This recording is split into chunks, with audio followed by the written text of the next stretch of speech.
Good Monday morning. Here we are, climbing back into our warm, comfortable bed of Monday mornings with terrible football teams. It's just our comfort place. This is where we live. This is where we have lived.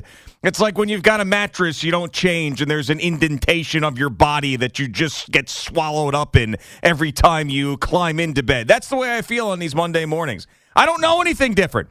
I don't know anything different than coming in here and talking about losing football teams because it's been happening now year after year after year. Yesterday's iteration, a complete embarrassing blowout, looked like a SEC team against a Division II football team as the Giants get their asses handed to them by a division rival in what could have been one of the more embarrassing performances that franchise has had in a very long time, including 40-0 week one. And then you wash it down last night with a game that is just so Jets, so national TV, so Jet fans screaming. You could just hear it. I could hear Brandon Tierney from Vegas yelling about this one. And yeah, Zach Wilson got called in. And then, of course, comes back as he steps out of bounds. Then you get a touchdown after that. He gets called back because of a holding call. Bottom line is they didn't score a touchdown again. They didn't score a touchdown again, and they lose to the Raiders. And it feels like this morning that they are done because now they've got two teams in Buffalo and Miami coming up that could score points where the Jets can't. Good morning, Boomer. How are you? Yeah, good morning, Gio. This is like... One team is an absolute mess. That's the Giants, and they now have the second overall draft pick. So the Tankathon Bowl will be in 2 weeks when the New England Patriots come down here. Yep. They have to go to the Commanders or play the Commanders this week. I'm not sure where that game is. It's there, and they're a 9.5 point I can't underdog. even like the Giants. I don't know what I know. Watching this game yesterday was painful for everybody that is a Giant fan. It was just an absolute embarrassment. It was everything that we all thought it was going to be on Friday, to be fair. Yep. We all thought it was going to be a squash spot, a smash spot. But the thing about it is that when these games are played, you have your immediate after the game reaction and you're watching it in real time. And even if you are prepared for it, you're not really prepared for it because your commentary, your discussion afterward, especially with Giant fans, is the same thing, but it's amplified and it's getting louder and it's getting louder and it's getting louder. People will end up losing jobs over there with the Giants. I don't know who will. Somebody will. Somebody's going to have to pay for this. There'll be players that are going to be shipped out of here, other players that will be brought in. The draft is going to be an important part of moving forward. Do you trust the GM? Do you trust the coach? I mean, all of these questions are going to have to be asked and answered over the next 8 weeks of the NFL season. And this is going to be a long 2 months for the New York Giants, their fans, their front office, and their coaching staff, and their players. And the players are going to be watched closely as to who is making business decisions, who is not making tackles, who is not hustling on the field. I mean, legitimately thinking that Tommy DeVito could go in there and do anything is really an unrealistic thought. I mean, it's not even possible. And I know that there are some other players that are in his situation that are playing reasonably well, and some teams have won with that type of player like the Chicago Bears have. But it really depends on who you're playing, where you're playing them, and what that team is like when you are playing them. And the Dallas Cowboys were frothing at the mouth, knowing that this thing was going to be a gimme. And to give up over 640 yards in an NFL football game is about as embarrassing as it gets. So think about the Giants now. They have lost to the Jets in front of their home fans in an inexplicable way. They have lost to a rookie head coach and a rookie quarterback in their first game together as a pair. They have lost now to the Dallas Cowboys twice this year in embarrassing fashion. I would just say the last 3 weeks are enough for people to lose jobs. Yeah, 89-17, the combined score with the Cowboys this year. And I know that John Mara doesn't want to do what he did with Ben McAdoo and Joe Judge, and I don't think he will with Joe Shane and Brian Daboll. I just think that this team and what they are is done. You're not going to see these guys anymore. I don't think Saquon's going to be here. I don't think Daniel Jones is going to be here. There's going to be a couple of guys. The guys that Joe Shane has drafted, Dexter Lawrence, obviously, Andrew Thomas, who unfortunately goes down with another injury. There's going to be a couple core pieces.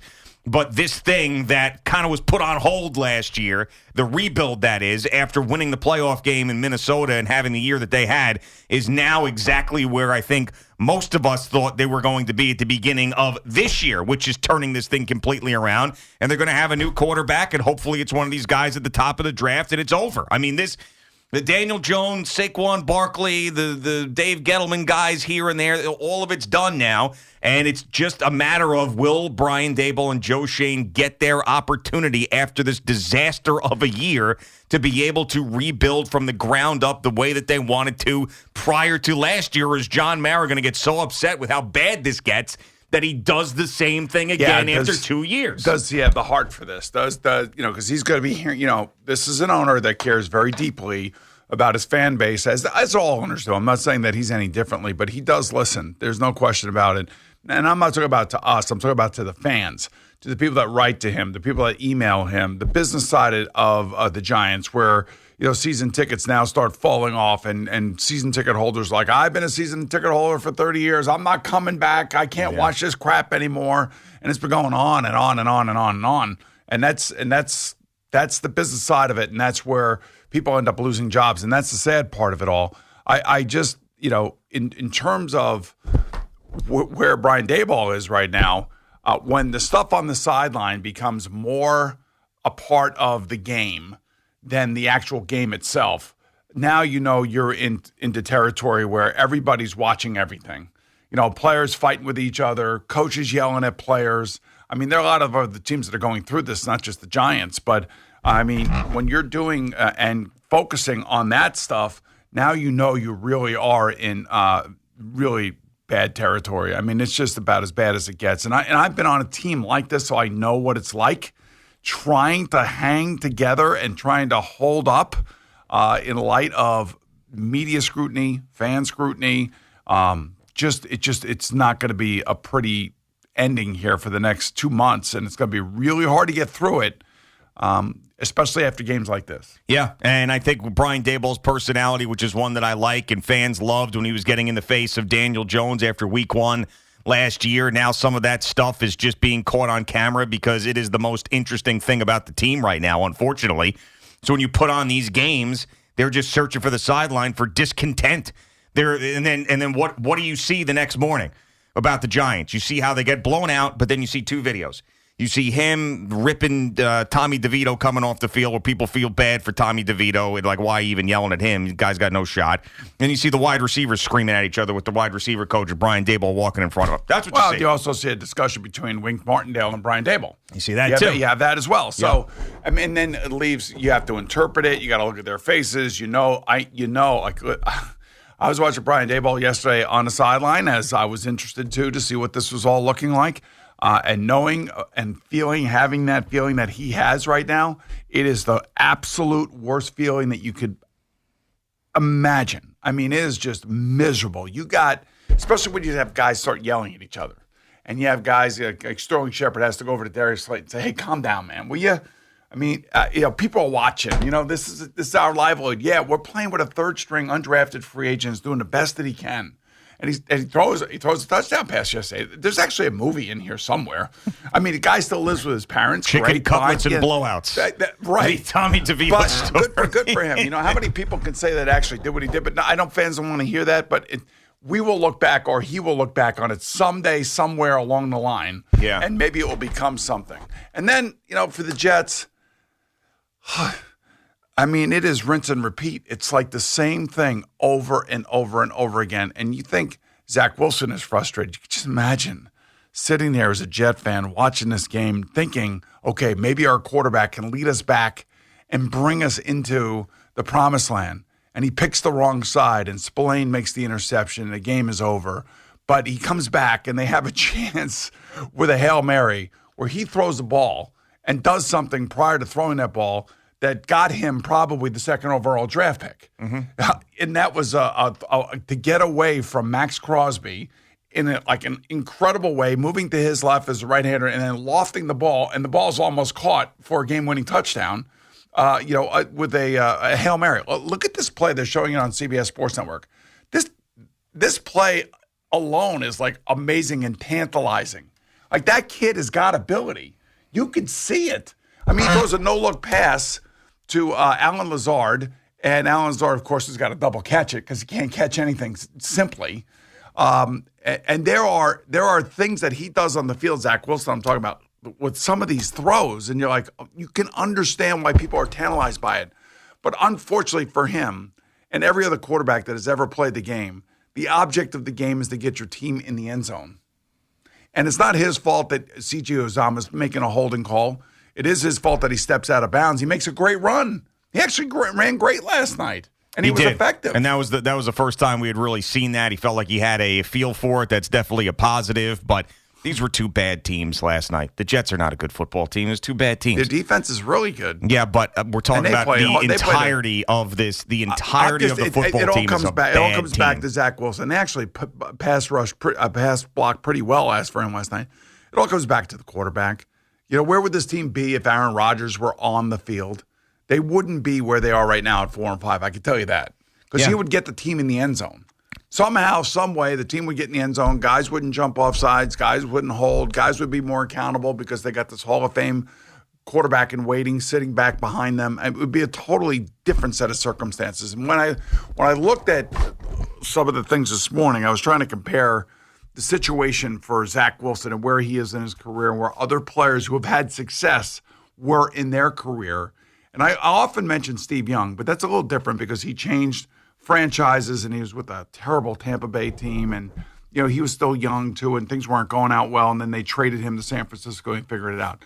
The closest guy that I can find to Zach Wilson, when you look at his beginning part of his career and where he was drafted by the team he was drafted by, and then went on to have success at other places, was Alex Smith. Yeah, no, we've actually had that conversation. I brought up that exact name, and it was when Jim Harbaugh got there that things changed, and then he went from Jim Harbaugh to Andy Reid after he lost his job to Colin Kaepernick. So there were great coaches that really pulled him out of that as well, and great offensive coaches, which Zach Wilson has not really had that opportunity to work with. Well, I know, but Jim Harbaugh actually benched Alex Smith. Yeah, but he went to a championship game with him prior to that, and Alex Smith was a total bust of a player up until Jim Harbaugh getting there. And then Alex fell Smith back into that crap right, that he was, and then ended up getting. But he made him into a player that could lead a team into the playoffs and win playoff games, which he was just a nothing player prior to that. And then obviously after the Kaepernick benching, and they go to the Super Bowl, and then he goes to Kansas City and hooks up with Andy Reid and ends up continuing to have a very good career after that. But yeah, I mean, I can't do this every day anymore with the Zach Wilson stuff. It's just we know. We know that this was not the way it was supposed to go. We know that the Jets don't want to bring in another personality or didn't want to bring in another personality now, as you hear that they don't how Aaron Rodgers is going to coexist with a guy like Carson Wentz, or if the Kirk Cousins thing was dead, if you bring that in now, it's Kirk Cousins' team, but it still needs to be Aaron Rodgers' team, and Aaron Rodgers wants to come back this year and all this crap. It's just the thing fell apart, and you've been hanging on. You're white knuckle in the thing, hanging on a cliff, hoping that they can stick around, and they can't. They just can't. They lost to the Raiders out there, and they're going to be 4-7. They went from 3-3, riding into the bye high off of the Philadelphia Eagles victory to now 4-5, and they're going to end up being 4-7. And it's just going to fall apart, just like it did last year when they were 7-4 and they couldn't get enough quarterback play. And it's just another one of these miserable seasons that ended on September 11th when Aaron Rodgers went down. We just were hoping that it didn't, but we all knew that it did. And here we are this morning. It's just going to get worse and worse and worse and worse from here. They had to win yesterday, and they couldn't do it. And they've got bad quarterback play, and they've got bad coaching. And those two things aren't going to get you. The reason why Aaron Rodgers came here was to save the day, because they had bad coaching and bad quarterback play. He's not here. And here we are again at 4-5. So it's just, I can't, it's with the Zach Wilson did this, Zach Wilson did that. Oh, a little bit of Zach here, a little bit of Zach there. It's like when someone goes through like physical therapy or something after an injury or a stroke or something, and you're saying, well, he's wiping his own ass again. Like, great. You're supposed to be doing that. Really? Can we do something better than that? Like enough. With this, he made a good throw here. They can't score touchdowns. And I don't want to hear the excuses. I can't do it anymore. I'm sorry. If you want to believe it, believe it. You want to get tantalized by him, get tantalized by him. I can't do it anymore. And then we're going to sit here and watch this garbage for the next 2 weeks when you're going to watch Tua throwing the ball over the place, Josh Allen throwing the ball over the place. This defense is going to turn on each other. We've seen it before. It's a repeat. This is Home Alone 2. This is what this is. It's Home Alone 2, but instead of Macaulay Culkin, it's Zach Wilson. God, it's just the pits. Can't do it anymore. I can't do any more Zach Wilson. I can't, man. Can't. And I know there's a couple things, ran a little bit here, whatever. Enough. Can't score touchdowns. I hate to point it out, but it is our job. Can't score touchdowns. It is our job. It's our job to be here. I know. Man, dragging yourself out of bed this morning, coming in, it was just like, what are we doing? What are we doing? I can't score a touchdown. It's unbelievable. I know. They've now played 9 games. They have scored 8 touchdowns in 9 games. I know, it's unfathomable. You can't just. So you have one team that scored 8 touchdowns in 9 games, and another team that just gave up 640 yards of total offense, and basically was getting boat raced by the backups of the Cowboys. There's no sugarcoating any of this today. You can't do it. I'm not trying to sugarcoat anything. I'm just saying the calls we're going to get, everything else. Yeah. It's just there's nothing about this morning where you can find a glimmer. And by the way, Aaron Rodgers, he and then Melissa Stark. I'm going to give you a date now. Here we go. I'm giving you a date. Yeah, so you can come back and what? The Jets will be 4-9. You could go out there and then just rip your calf muscle off the bone while you're at it. I mean, why? Just go away. Season's over. Come back next year, healthy, stay healthy. We'll give it another shot next year. I mean, stop with this now. So, well, he'll tell McAfee that, it's not really what I was saying or something. I mean, something will be rejiggered in some way. A rejiggeration? Is that what you're saying? That's exactly what's going to happen. Give us a Every week it happens, yes. A rejiggeration spot? Yes, it is. All right, Boomer and Gio on WFAN and CBS Sports Network.